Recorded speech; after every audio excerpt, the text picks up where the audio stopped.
Hello, and thank you for tuning in today. As many of you know or may not know, Howell High School completed their 15th senior survivor a couple weeks ago and raised a record-breaking amount. I don't want to steal anybody's thunder here, so I will let our guests today share those specific numbers. We're joined today by Elena Mockville, the 2022 class president, although you are not the 2022 class president. I'm very much not. We had a swap out of students.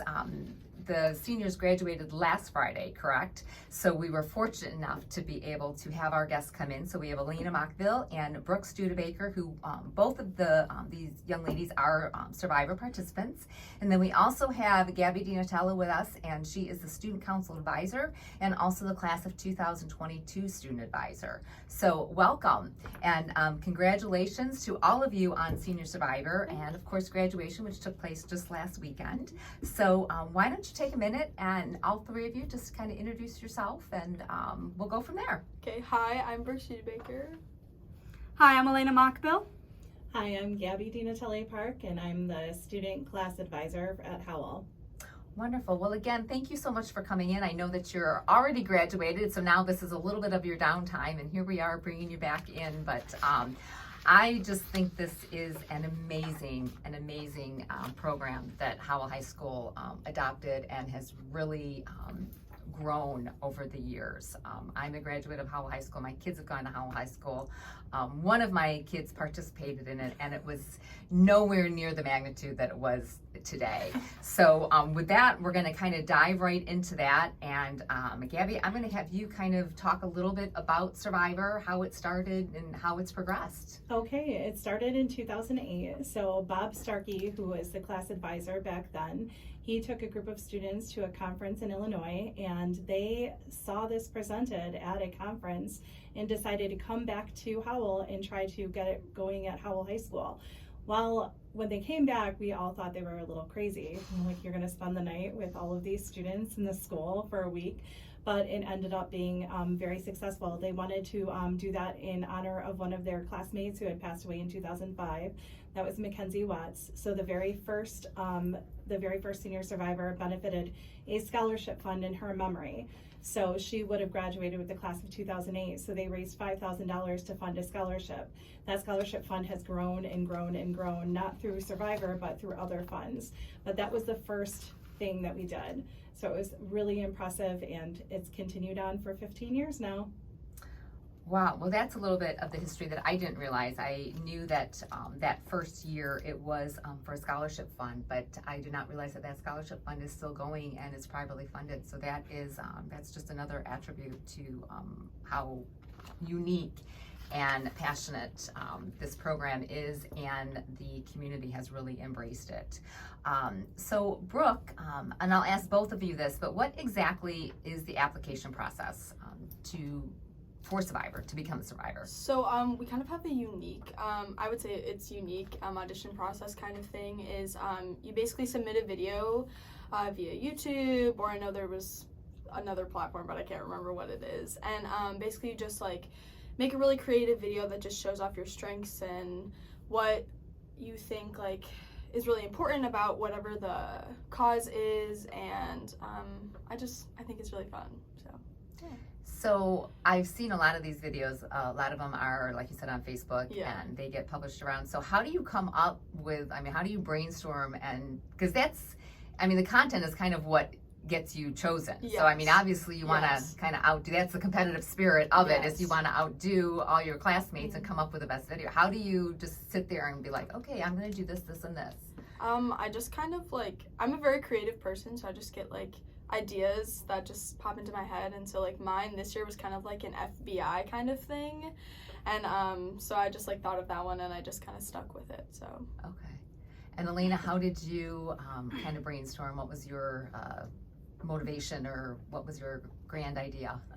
Well, my childhood nickname from my parents have always been like Elena Jane, even though that's like not even related at all. So I thought that it might be funny to do plain Jane, because anyone that knows me knows that I am very much not plain in any way, shape, or form you want to take that. So I just kind of put myself out there, and putting myself out there got me here, and I think that's pretty awesome. It is. It's incredibly awesome. Like I said, I'm just the creative aspect of it all, and just sitting down and being like, okay, I'm going to do this, and then actually doing it, being in front of the camera. For so many people, that's that's half the battle. So congratulations, because obviously both of your both of your videos got you into Survivor. So that's just, I think that is so awesome. So what sort of, as far as the Stuco, the challenge, the prep work, what is all involved with that? How intensive is that? I don't know what's involved in Stuco. Well, when we're talking about the challenges and the nightly obstacles that they come up with, that's entirely run by our student council kids. So they come up with the ideas and the plans, and that's done prior to Survivor starting. And this year we had a Survivor kickoff carnival that student council also sponsored and put on. But as for what's involved in the fundraising, I think that's kind of where we want to go with this conversation a little bit. So Brooke, why don't you tell us how did you start your fundraising efforts once you learned you were a survivor? It basically just started with okay, who do I know that owns a business? Talk to them, hey, are you interested in sponsoring me? Any sort of money that I could possibly get my hands on was key. So it was just basically getting my name out there, hey, I'm a senior survivor, if you're interested in making any sort of donation. And then it kind of got into a creative kind of thing where I had to think outside of the box of, okay, what kind of fundraisers can I do to raise more money? So this year I had a coffee house kind of singing thing, which I thought was really cool. And it actually brought in quite a lot of money that I didn't think. I just asked for donations, and then it was just a bunch of my friends. We were singing at a coffee house, and it was super awesome and cool. And I know a bunch of the other survivors came up with really cool fundraising ideas. They had a movie, and we did the senior survivor car wash, which was super awesome, and we brought in a lot of money. So it's just thinking outside of the box kind of things like that. So are these fundraising efforts, you said it was a coffee house, so I guess Yeah. I was picturing you were maybe created something within the school, within the building itself, but you're actually going out to these businesses. Yep. So what coffee house did you go to? BCAT, so the Brighton Coffee House and Theater. Okay. So yeah. All right. So yeah. And how obviously the community is so supportive of this, but and it sounds like you maybe have a little bit of a history with drama, maybe theater, singing. So for you, that was probably maybe a little bit easier. Yes, I mean, it's never definitely. easy to go into somewhere and just put a little mug out and be like, hey, I'm gonna sing. But how did you approach that? Me? Yeah. It was definitely more what can I do? It was definitely I had ideas upon ideas, but it was definitely more of what can I execute in a certain amount. And I chose a bingo night because my mom actually teaches exercise classes to elderly people across churches, so it was really easy to say, hey, church that I've been going to for a very long time, can I use your space and run a bingo night? We'll set up the chairs afterwards. And we just kind of did it, and we raised a good bit of money with all my mom's friends, even one of my teachers coming in. It was a really, really fun night. Dad, thank you for being an MC. So you're going out and you're doing this. Are you doing this? This fundraising is all prior to the actual Survivor week that you spend at the school. So you're doing, how many months do you have to do this? Or weeks? What is the time frame here? I think it was 6 to 8 weeks this year. 6 to 8 weeks where they came up with it. And I have to give them so much credit. This group of kids, more so than any other group we've had, did so many events out in the community, so many things. We had, Brooke said, there was a movie night. We also had 2 teams that did camps for sports. So we had a basketball camp, we had a football camp, and they all utilized every kind of talent they had to try to bring in some money. And it was so impressive. I mean, I give you guys all the credit in the world. I cannot believe how well you guys did with that. Well, and I second that, because I actually am in a profession where we do have to fundraise, and we have to, go out and try to get sponsors for events and things like that. And I think I'm a little partial to this community, but I think we live in a community that embraces the give back. They Totally, recognize yes. that you're a part of something greater than yourself, whether you're a business or an individual. So the passion and the drive and the willingness is there.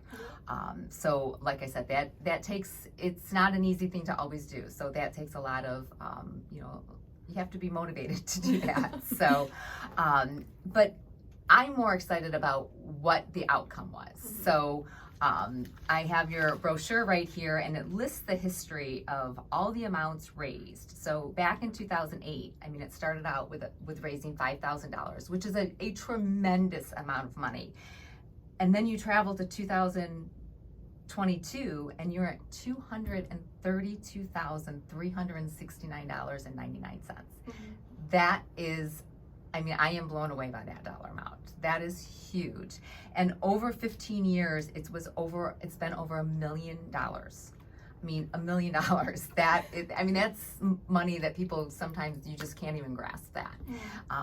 And I think I want to get your perspective on this year. Well, last year and this year, it was going towards the inclusive playground, correct? Correct. What exactly is that? Where is that located? And why was that so important to this class to pick this community or this charity to be able to do? Well, last year, with the class of 2021, it started because Annie Brady, the other class advisor, had an idea about the fact that we didn't have an inclusive playground at all in Livingston County. And she and I live outside the community, and there is a playground, Scarlett's Playground in Commerce Township, that is accessible, not inclusive, but accessible. So we wanted an inclusive playground that could be built here in Livingston County and could benefit all of our students and our children in the community. So we knew it was a 2-year process, and we brought these kids in and they ran with it. And I think that's why it touched so many kids, especially because of everything that happened with the pandemic and everything that happened with the shutdowns. We were isolated, we were apart, and now this is a place where we can come together in the fresh air and kids can play and they can all play together. And I think that's really what kind of drew us to it. And that's what everybody did such a great job with. It is amazing, and I do think that the timing was, I mean, it just seems like it aligned perfectly with what was happening in the world. And, you know, even, God forbid, something happens again, it's outside. Everybody will always be able to go and enjoy it. Where exactly is this located so that the community knows? It's at Genoa Township, their park there. On Door Road. Door Road. Yep. So has construction started? I mean, I know there's certain Not things yet. that, We're hoping to get the actual groundbreaking, like where they get the construction commit in there, like probably July is what we're looking at. And we're hoping for an early fall finish or a late fall finish. That's what we're hoping for. Well, we only have a few minutes here left, but I just, you know, as a member of the community and as, you know, parents of children who graduated through Howell High School, I think it's a wonderful thing that you've done. Kudos to both of you and to all of the survivors. And thank you for taking time out of your break. I know that you're heading off to college, and so we just really appreciate it. And thanks again for joining us. Thank you. Yeah, thank you.